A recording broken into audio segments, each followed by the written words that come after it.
Hi friends.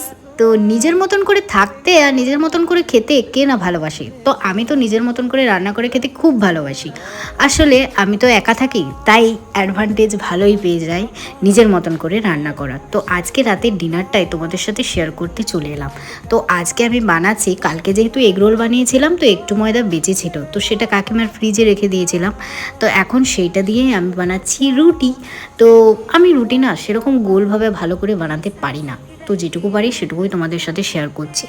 আর তার সাথে আমার ছিল এই শাক ডাক দিয়ে একটা তরকারি, যেটা আমাকে কাকিমা দিয়েছিল সকালে, মানে সকালে না দুপুরে, তো সেটাই আর কি গরম করে নিয়েছি। সাথে নিয়ে নিয়েছি শসা, আর সাথে নিয়ে নিয়েছি ওই মাছের ডিমের বড়া, সেটাও কিন্তু কাকিমাই দিয়েছে, আর ডিম ভাজা, আর সাথে অনেকগুলো শসা নিয়ে নিয়েছিলাম, কারণ পুজোর আগে একটু ডায়েট করছি, তো ডায়েটের জন্য কিন্তু শসাটা দরকার। তো ব্যাস এই হচ্ছে আমার ডিনার।